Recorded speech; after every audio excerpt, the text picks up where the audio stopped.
I'm Amber Davies and welcome to Call to Stage. This is the space where musical theatre takes centre stage. From unforgettable backstage stories with incredible special guests to insights from my life and my theatre journey. We're leaving it all on the mic every single week, so let's jump in.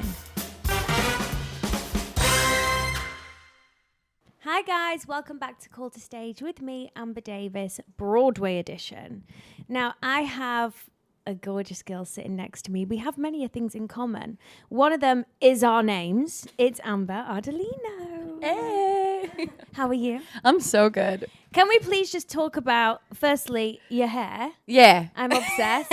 I want it. So much. Now. Sparkles. What even, how do you do that? Yeah, so it's like a sensible hair extension. My dresser, when I was doing A Beautiful Noise, she has a side gig of sparkling people's hair. And she came in one day with it at work and she was like, do you want me to do some? And I was like, yeah, just put one in. All right, do the whole head. Can you wash your hair? Do you wash your hair with it in? Yeah. Wash it, blow dry it, straighten it. It's like actually as if you're just like taking care of your hair. It's perfect. Oh, next ep, you'll see me just with all this it's 20 hair utensils. Blame Amber. And secondly, I do want to address where we are right now. Amber's actually come to my hotel room Yes. in New York. We're flying back tonight, but I just want to say thank you so much for coming. A first date in a hotel room. Wow. I know. Are we in love? Yeah, probably, actually. Now, the first thing I ask all of my guests is pick any role you've ever played. Mm-hmm. What's your pre-show ritual for that role? Ooh, okay. My most recent role, the role I'm playing right now is Mary Delgado in Jersey Boys right now. And for this role, this is my first like regional theater that I've ever performed at Paper Mill Playhouse. So we are taking a van to get right. Well, yes, because normally for the past, since I was 23, I've been working on Broadway. So it's just me like walking to my show. Yeah. And then I'm there. This one, I'm taking a bike to the van, getting on a van, 30-minute drive to Paper Mill. They get us all loaded up like the Magic School Bus. What? Yeah. And then we arrive at Paper Mill Playhouse. And then once we're there, that took about an hour just to get there. And then another kind of hour I have to get ready, do the pin curls, do the makeup, do the fight and lift call, maybe touch my toes if I'm lucky. And yeah, so my day kind of starts like I have 2 hours kind of before the show. Whereas on Broadway, I would quite literally, I'm awful. I would show up at like half hour and be like, really? And here we are. Yeah. And do you make up in half an hour? Yeah. So yeah. And so say, just for curiosity, your show starts at 7:30. What time do you get the bus? So it will be a 5 p.m. bus we get on. And then rush hour, babe. So it's like sometimes, to be honest, one of the shows we were like, are we going to make it to the theater in time? It's always an adventure. That's what I mean. I think it's brave for them to put you all on one bus. Yeah. So there's two of us. And funny enough, there's an early bus and then there's a late bus. So the early bus, like usually the girlies are on and we're like, so we can go do our stuff. But yeah, and then the late bus, we don't know if they're coming to the show or not, but they've been doing this for years. So it makes sense. Like they have it all laid out. But yeah, it's kind of crazy. Like that would never happen in the UK. Yeah. It's like make your own way there. Yes. Good luck. And be on time. 100%. Yeah. What about on the way back? Load up the van. And then they take us back home. And we have the best time in this van. You think it would be like the most miserable experience ever. But like the cast, we all get on. Just such a blessing. So we just have so much fun. But yeah. But what about waiting for people to get out of stage door? So we all wait in the van. If you have people here, like at a stage door area, like you wait for them to be done with their stage door people. And then, luckily, on a Broadway stage door, you're really kind of just like going down the line and your time is now shared with their time.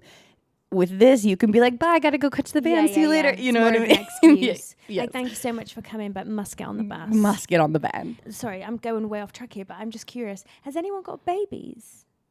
In our cast, no, but in many other casts, because I'm just thinking about getting home, getting to see your children. 100%. We do have a dad in the cast, and we'll see his daughter. His daughter will come to the show sometimes. It's just show up, and the mom, and they come, and yeah, it's like they're our child as well. Oh, yeah.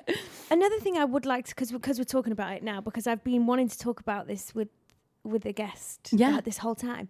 Stage door is massive here, isn't it? Yes, it is. It is a culture. It is like, it really is something like you are committing maybe an hour or more so of your time to just like greeting the people as you that is exit wild. the theater.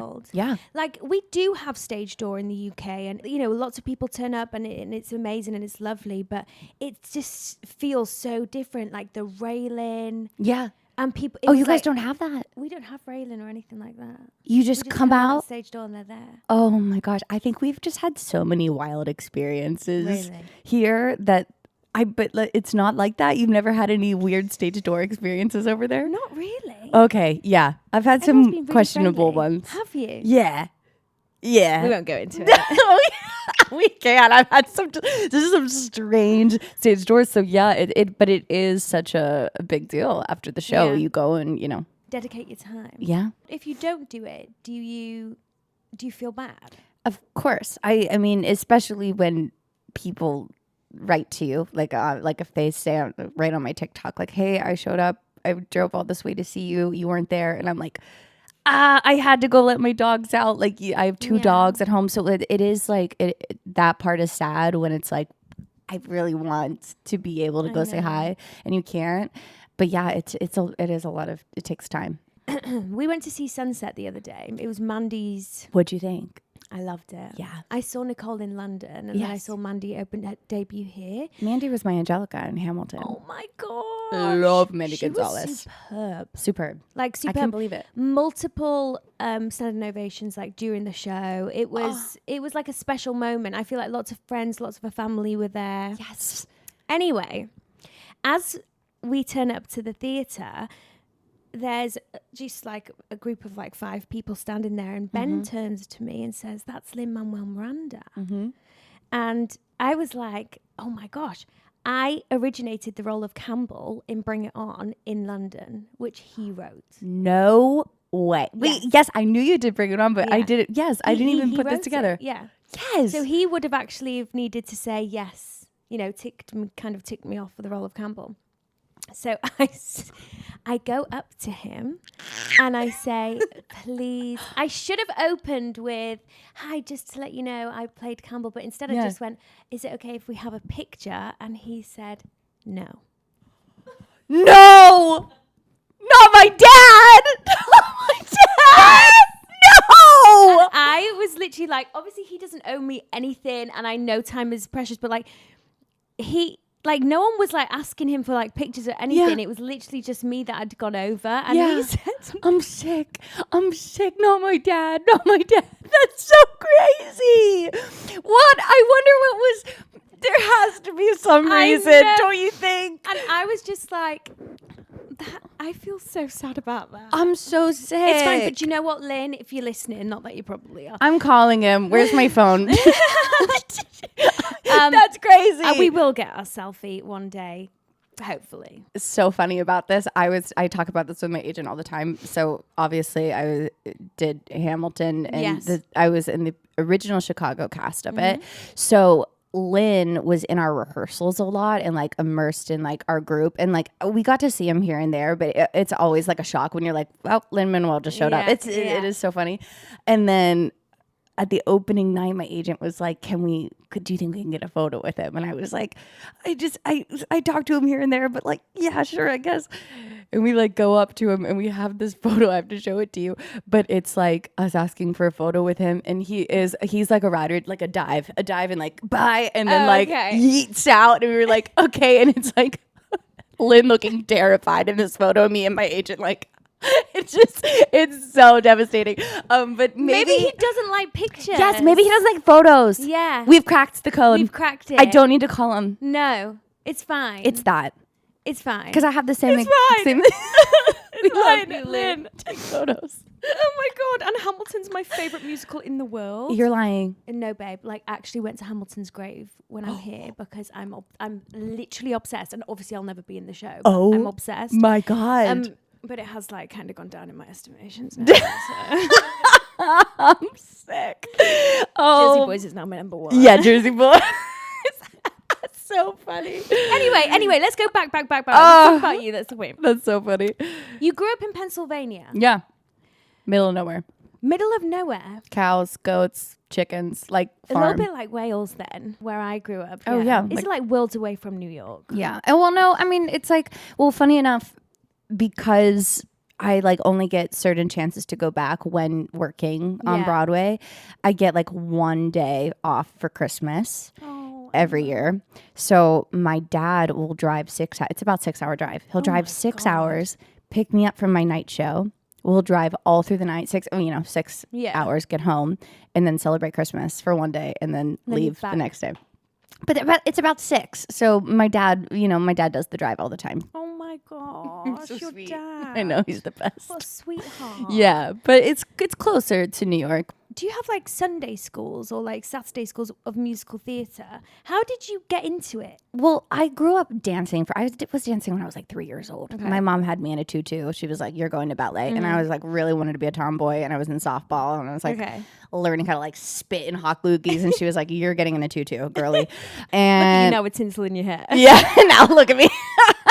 Yeah, but I grew up dancing first, and then I had a lot of injuries because of dance. I was a competitive dancer, so when I was like getting injured all the time, I started turning towards singing. Okay, and then they opened up this performing arts high school back where I grew up, and I was like, oh my God, this is the closest thing I have to musical theater and Broadway. So I ended up going to this performing arts high school growing up. So that was kind of like my training almost. Really? But yeah, like you do the theater camp. So like you grow up doing like little like community theater gigs. All of that. But in London, you absolutely can get into the industry without having trained. Yeah. But we actually have schools where you go and you get a degree or diploma in musical theatre, and it's pure musical theatre. Yes, totally. College. So like our college. Yeah, college. What university is it's called? It's more college. College, yeah. I did for literally a little bit of time. Okay. And I hated actually every minute of it. I don't know if I've ever like spoke about how much I disliked college. I remember being in high school and crying in my shower one day, and my mom was like, "You're going to college." And I was like, "I don't want to go to college. I just want to go be on Broadway." Yeah. I wanted nothing to do with it. But yeah, that's kind of what people do to train. 4 years. Is that what you guys have? 4 years of school, like 3. Oh yeah. Okay. 3 years, leave with a diploma, but you can go at 16. What? Yeah. So you can 16. go. I moved to London at 16. Yeah. From North Wales, so from a small town to a big city, by myself at 16 to do my musical theatre. Wow. Yeah. So it's worlds apart. By America. Yourself? Yeah. Just a baby. I was a baby. Just a little baby Amber. That's so crazy. It's crazy. It's like you moving to New York at 16 by yourself. Oh my gosh. Could you do that? I don't know if I could be 16 and I don't know. I went to that performing arts high school then, but it feels such a baby age. I know. And then you just grow up. You grow up quick. Yeah. Really quick.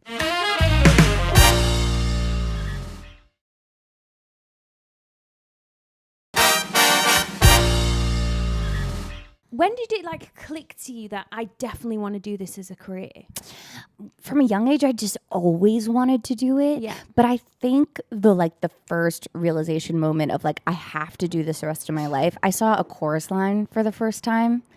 That is iconic. And just like a little dancer, singer, actor baby seeing all of these, like a row of just dancer, singer, actors. And like, triple threats, and I knew I was like, I have to do everything. I have to be good at everything. And I loved it, and I just wanted to go to New York as fast as possible to do that. So I was like, I don't want to go to college. By college, I gotta go. It's like you knew your gut knew what you needed to do. Yeah, and like college wasn't for you. When I was in college, I had this one teacher who I knew it wasn't the right school for me because I told her, you know, what my dream was to go to New York and do all these things and be a performer. And she was like, well, you're going to need a second option, Amber. You're going to need a backup plan. And I was like, I don't like that you don't fuel my dreams. Yeah. I don't you don't believe in me. Yeah, I did it. And I get it. I understand the perspective of it. But I just, the fire was so strong at that time that I was like, nobody can tell me that I can't do this thing that I really want to do. So I just was like, this isn't for me. I have to go. You should invite that teacher to come and see you. Well, yes, I have. No, I'm not. Could you imagine? No. But I will say what was funny is people when they try to like take credit as well. Oh, like the school. Yeah, of course. They always do that, right? The school's like, and we have this person. And I'm like, you guys didn't believe in me. No. Get out of here. Stop using it. I'm obsessed. Yeah. I'm not going in chronological order, but we need to talk about Back to the Future. Please. Originated the role of Linda. Yes. So, which like in a million years when I was going in for Back to the Future, did not think that was my track. Did you not? No. I just also, when I'm like, I was looking at it as a whole, but I feel like you've done fairly ingenue roles. Have you ever done like a character bit role that you've like, that's what I gravitate towards. I know what you mean. Like something polar opposite to like actually who you are as a person. Yes, 100%. It's my favorite thing to do. Yeah. And when I was first going in for Back to the Future, they had me in for Linda and then they had me in for one of the cheerleaders. And I was like, I do not want to be a cheerleader. I was like, so I started psychologically, I was like, okay, let me just like figure out how I can do this. I wore my glasses into every audition. I started wearing oversized jackets. I started wearing like sweats and like. That is so clever. Yeah. I was just like, I need them to see me as Linda. This. And you did it with Casey Legs and Roger Bartz, and we met, didn't we? We met in April. Yes. Roger was where did we go to? No, we should tell them the story about how we met. The first, you don't know this part maybe, or you do, but we were in rehearsals for Back to the Future, and Darren had come over, who is one of our associates, choreographers. And you at the time, I was in the show. You were in the show. Mm-hmm. And I have maybe watched every season of Love Island twice. During the pandemic, 3 times maybe. I was literally obsessed. Literally. And I was like, I have to meet her. I'm so obsessed with Amber. Stop. Obsessed. What? Obsessed with Amber. I was like, she's like my favorite. I was like, and then like, I'm obsessed with you. And I was like, what's it like? I was like, Darren, tell me everything. Like, I know she's perfect. And when he confirmed that you, in fact, indeed were perfect, I was like, oh my God, I knew it. I knew she's the best. And then I was like, fuck, I was like, I have to meet her somehow. And they were like, okay, maybe, we can pull some strings. And they got me a video from you. Do you remember making this? When? Babes, you made me a video. You said, hi, Amber, it's Amber. And I quite literally pissed myself in words. To be fair, these bitches had me doing videos for days. Of course. So probably. Hi, it's Amber from Love Island. Like, do you have like a spiel? Like I feel like now I recall it. Yeah. I feel like I recall that now. You made me a video. It was the best day of my life. In rehearsal, I literally couldn't believe it. I was like, oh my gosh. And then cut to April this year, I left Back to the Future. I took over for a role in another show. Yeah. And we were at Roger Bart's Sardi's party because he got his picture. And I showed up and they were like, Amber, you know who's here? And I was like, who? And you're like, Amber. And I was like, Amber? Do you mean Amber? I was sick. And then we actually officially met there. Yeah. Yeah. And I remember thinking, oh my God, she's so beautiful. Stop. Yeah. Such a fangirl. I was like, Amber. And now look at us. And now we're in a hotel room. But yeah, anyways, so that's kind of like the story. That's the story of how. I just can't believe that. I do recall now doing a video. Yeah. I mean, I'll show it to you afterwards. Yes, we should put it in here. Yeah, I loved it. Now, you played Marcia Murphey. Yes. In A Beautiful Noise. Was that the role you went to after Back to the Future? Or it was? Yes, it's exactly. I remember Casey saying, she's actually leaving to go and... she's left to go and play a lead role. Yes. Was that your first... My first lead role.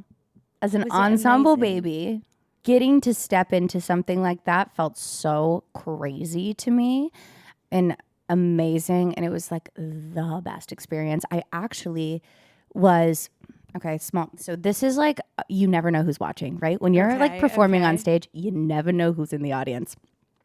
The director of A Beautiful Noise was in the audience at Back to the Future. He had bought a ticket. And Right. he said, after he saw the show, he said, hey, I want you to come in for this part. In like Back to the Future, we were singing, dancing, acting our faces off. And that was kind of essentially the role of Marcia Murphy. She had to be this like triple threat performer.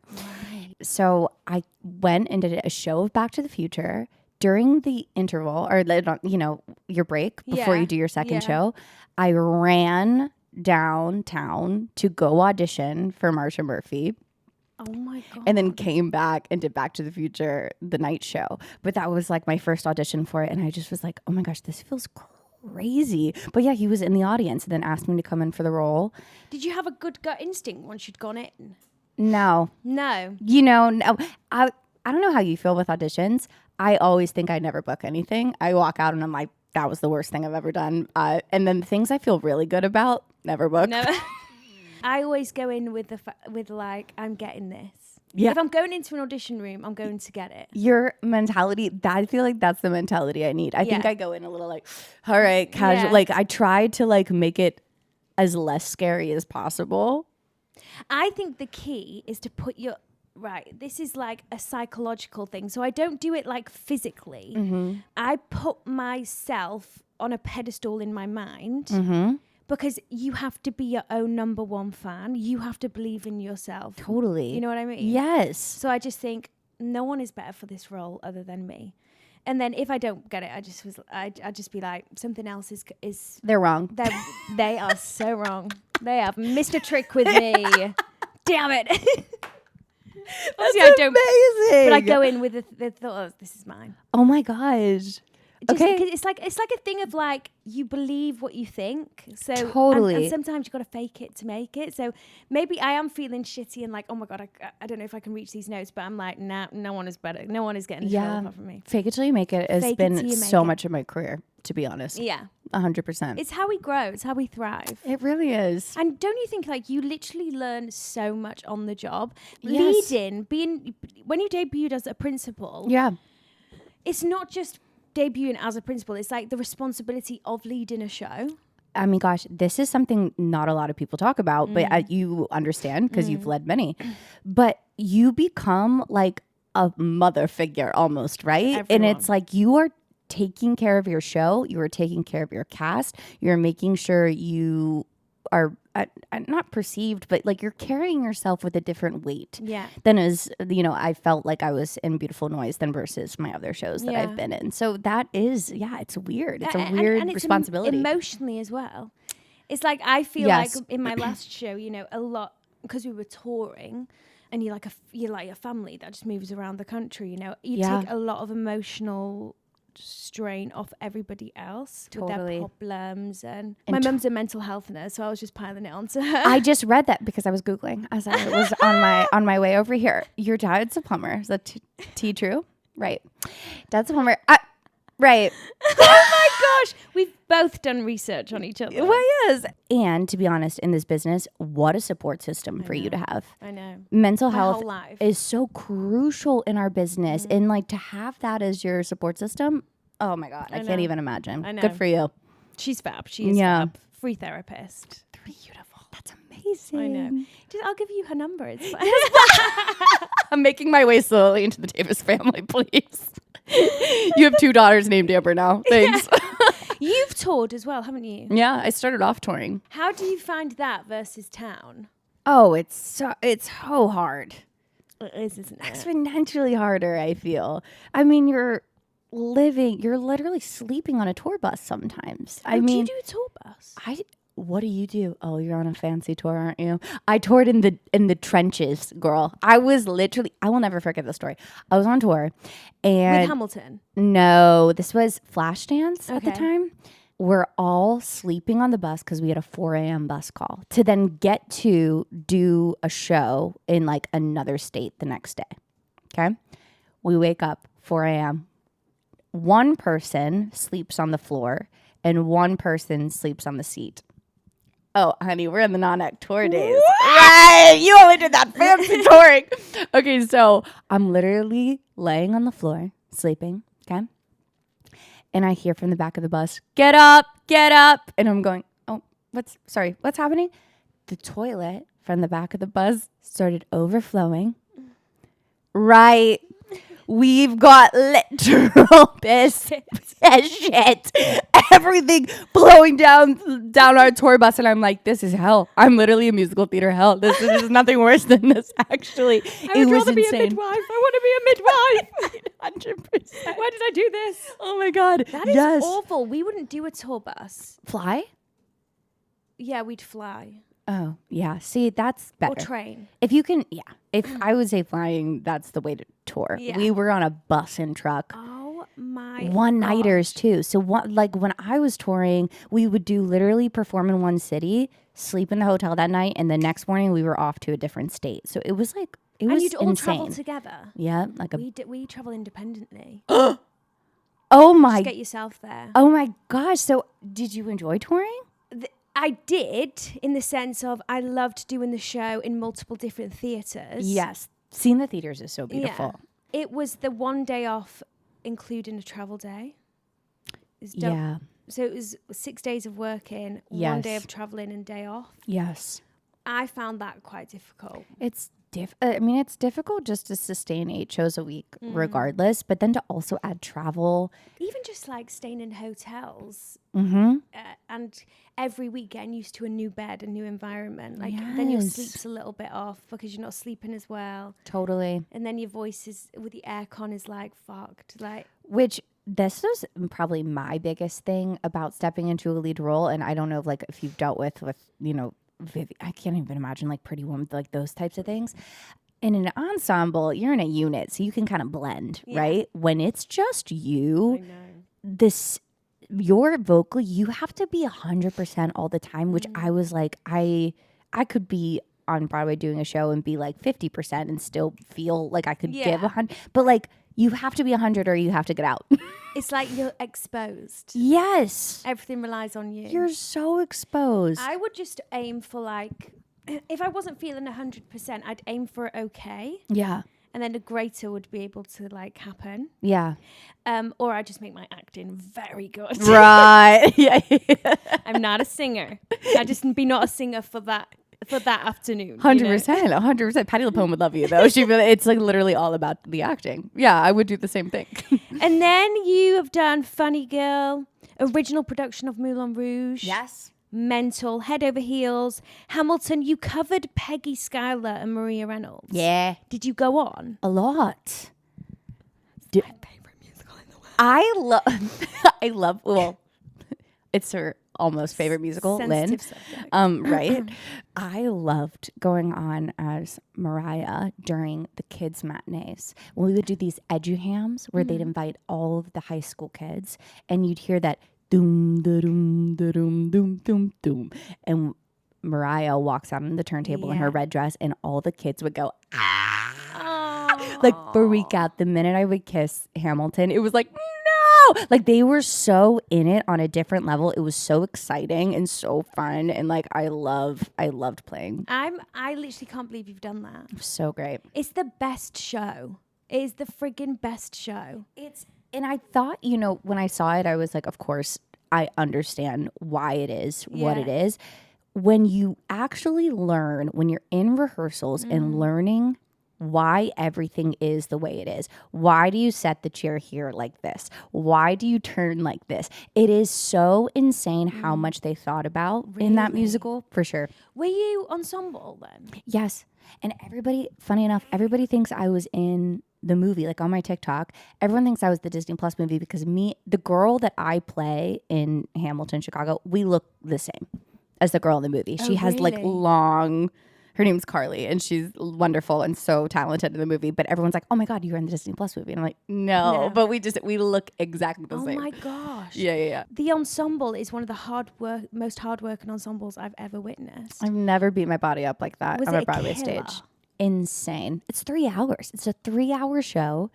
And I think what's different about that show is in a normal show, ensemble, you leave. And then you leave the stage and you go have a break and you have your water and then you leave. We never left the stage in Hamilton because even like when we were on the stage doing nothing, we were in the scene. Yeah, you were. You're sitting a certain way, you're engaging in a certain way. So it's like that was like nothing I've ever done before.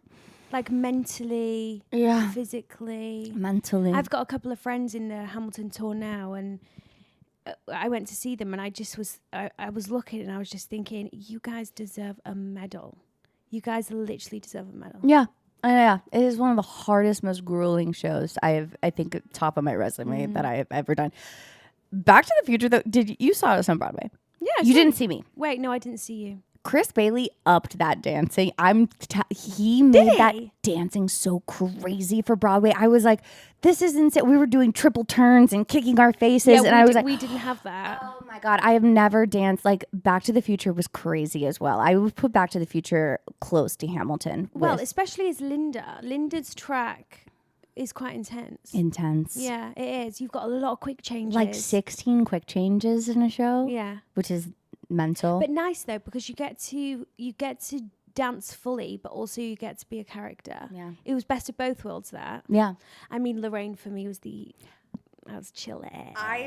I'm like dying to see you as Lorraine. Actually, show me clips. I like really. John Rando was literally like, you're unhinged, because the I think it's perfect for you. The original girl played her very like true and like a little bit coy and sweet, and I just went full horny. I was just a rascal. I'm obsessed. Which is like exactly, I think, how it should be. Yeah. Like that's I think what I would do as well. I love that. I saw the material and I thought, I'm gonna do the most with this. Show me the bootlegs. I need them. That is amazing. And then I was just chilling the rest of the time. Now I want to obviously mention Jersey Boys. You're in it right now. Love it. Very special show to me because Ben is the youngest Frankie Valli ever. Yeah. You're lying. Mm-hmm. He played him at 21 years old in London in the revival. He sings like that. Oh my God. I literally, okay, now another bootleg I need to see. That is insane. Yeah, so it's a very special show to us. Oh, it's a really hard show as well for Frankie. That's crazy. A nice track for you though. Yeah, love it. Is it cushy? I come out, I smoke the whole show. Mary has lung cancer by the end of that show. It's insane. I love it. Yeah, I fall in love. I divorce a man. It's great. I love it. I'm having so much fun. Good choreo? I can't remember it. Is it the same production as the London revival? No, it's actually like they put their own spice on this one. Okay.